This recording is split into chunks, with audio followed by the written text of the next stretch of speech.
আসসালামু আলাইকুম দর্শক, নিঃসন্দেহে আমরা সবাই ভয়ঙ্কর একটি ইস্যুতে প্রচন্ড একটা গুমট পরিস্থিতির মধ্যে রয়েছি। একটা অজানা আতঙ্ক এবং আশঙ্কা আমাদেরকে চারপাশ থেকে ঘিরে ধরছে। জাতিসংঘের তত্ত্বাবধানে এরই মধ্যে রাখাইনের উদ্দেশ্যে বাংলাদেশের মধ্য দিয়ে করিডোর দেওয়ার কোনো বিশেষ চুক্তি হয়ে গেছে কিনা তা নিয়ে সন্দেহ প্রকট আরো বেশি করে হচ্ছে। এই কারণে এমন গুরুত্বপূর্ণ জাতীয় ইস্যুতে সরকারের দায়িত্বশীল বিভিন্ন পর্যায় থেকে যে পরস্পর বিরোধী বক্তব্য আমাদের সামনে উপস্থাপিত হচ্ছে, তাতে আমরা গোলকধাঁধার মধ্যে পড়েছি এবং সন্দেহগুলো প্রকট হচ্ছে। সর্বশেষ গত 29শে এপ্রিল সরকারের জাতীয় নিরাপত্তা উপদেষ্টা এবং রোহিঙ্গা সমস্যা বিষয়ক high representative doctor Khalilur Rahman France ভিত্তিক আন্তর্জাতিক বার্তা সংস্থাকে বলেছেন, আমরা বিষয়টি নিয়ে জাতিসংঘ এবং সংশ্লিষ্ট অন্য পক্ষগুলোর সঙ্গে যুক্ত রয়েছি, তবে মানবিক সহায়তা রুটের বিষয়টি এখনো আলোচনার পর্যায়ে রয়েছে, যা নিয়ে নানা পক্ষের মধ্যে ঐকমত্য হওয়া প্রয়োজন। এই যে ঐকমত্য হওয়া প্রয়োজন, এগুলো শুধুই কথার কথা, অনেকের মনে হচ্ছে সেটি। যেহেতু তিনি বলছেন আলোচনার মধ্যে রয়েছে, অর্থাৎ আলোচনা চলছে, অথচ এর আগে বার্তা সংস্থা ইউএনবি কে দেওয়া এক সাক্ষাৎকারে প্রধান উপদেষ্টা প্রেস সচিব শফিকুল আলম বললেন যে, আমরা স্পষ্টভাবে জানাতে চাই যে সরকার তথাকথিত মানবিক করিডোর নিয়ে জাতিসংঘ বা অন্য কোনো সংস্থার সঙ্গে আলোচনা করেনি। কোনটাকে আমরা ঠিক বলে ধরে নেব? এবং তারও আগে 3 দিন আগে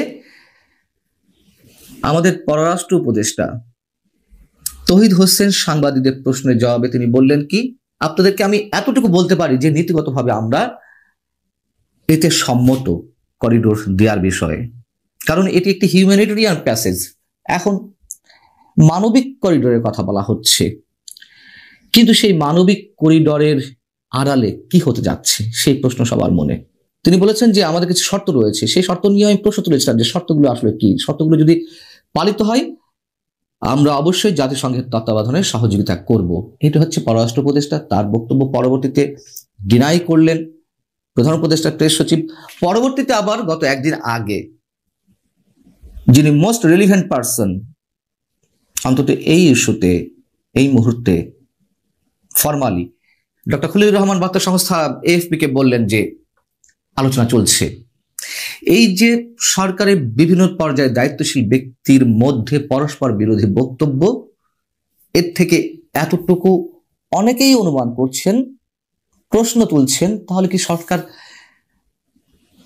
দেশের বিভিন্ন স্টেক হোল্ডারের সাথে আলোচনা না করেই দিয়ে দিল বিশেষ কোনো স্বার্থে? এই প্রশ্নগুলো পুরনো, এর আগে আমি নিজেই আপনাদের সামনে এই প্রশ্নগুলো উত্থাপন করেছি।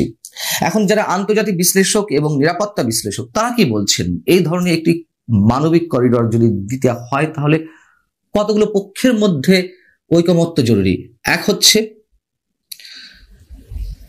মিয়ানমারের যে করিডোর দেওয়া হবে রাখাইনের উদ্দেশ্যে সেই দেশের সরকার, দ্বিতীয়ত যেই দেশ করিডোর দিচ্ছে বাংলাদেশ, তৃতীয়ত জাতিসংঘ, চতুর্থত যেহেতু সেখানে সংঘর্ষরত অবস্থা, যুদ্ধরত অবস্থা রয়েছে মিয়ানমার, এবং যেখান থেকে করিডোরটা দেওয়া হবে রাখাইনের উদ্দেশ্যে, সেই রাখাইন বা আরাকান রাজ্য যারা দখল করে বসে আছে, আরাকান আর্মি, তাদের সম্মতিও প্রয়োজন।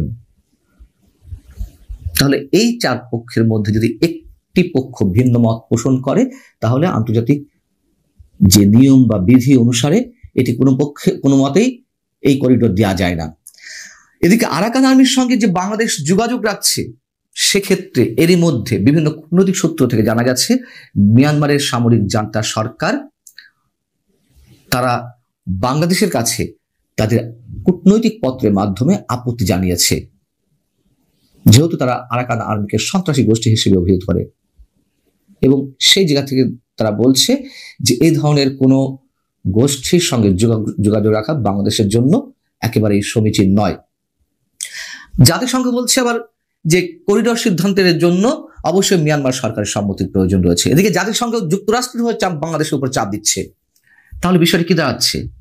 তার মানে কি আমরা ধরে নেব জাতিসংঘ আসলে খুব নিরপেক্ষ ভূমিকা পালন করছে? দে মানে দেবতার আসনে তারা রয়েছে, নিশ্চয়ই না। প্রশ্ন হচ্ছে যে জাতিসংঘ সেই মানে মিয়ানমারের সরকারের কথা এখানে তুলে ধরছে যে সেই দেশের সরকারের সম্মতি প্রয়োজন হচ্ছে, কিন্তু সরকার আসলে কোনটি?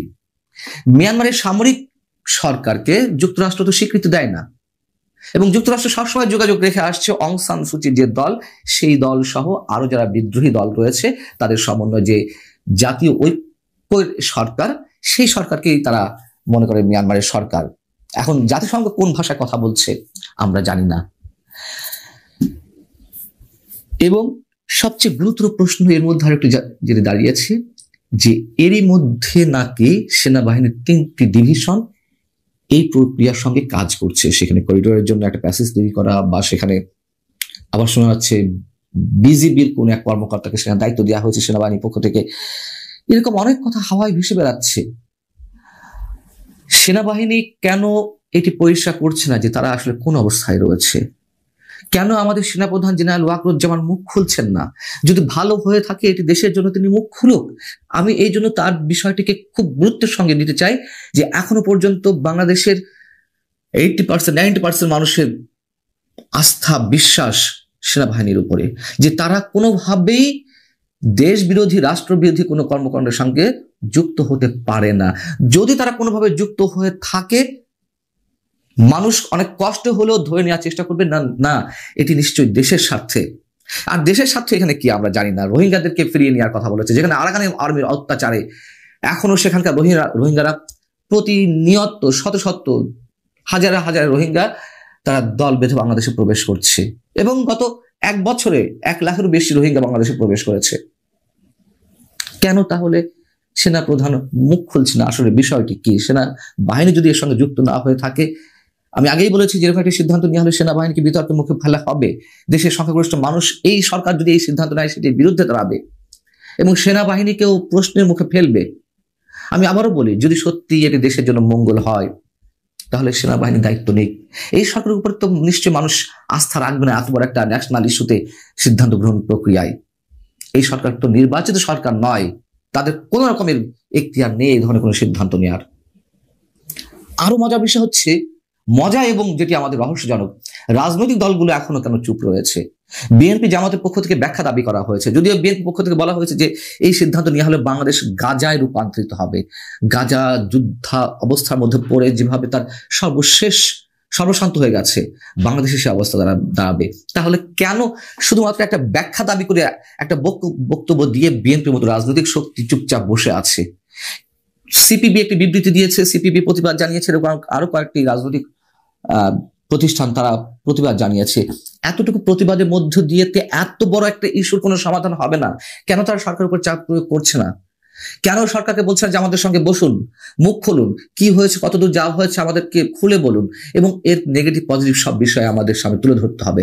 যদি আমরা সবাই একমত হই তবেই এই ধরনের মানবিক করিডোর দেয়া যাবে রাখাইনের উদ্দেশ্যে। এবং সরকারের মধ্য থেকে যে ধরনের তথ্যের বিভ্রাট মারাত্মক পর্যায়ে পৌঁছেছে, তাতে আমি আবারও সে শুরুর কথাই বলি, অনেকের বিশ্বাস যে এরই মধ্যে সরকার হয়তো করিডোর দিয়েছে, এবং এর সবকিছুর মূলে যে ক্ষমতা স্থায়িত্ব, তাতে নিশ্চয়ই কোনো ভুল নেই এমন মন্তব্য অনেকের। এবং একই সাথে যখন বাংলাদেশ যুদ্ধাবস্থার মধ্যে জড়িয়ে পড়বে, তখন নির্বাচন ইস্যুটা তো একেবারে ধামাচাপা পড়ে যাবে। কেউ নির্বাচনের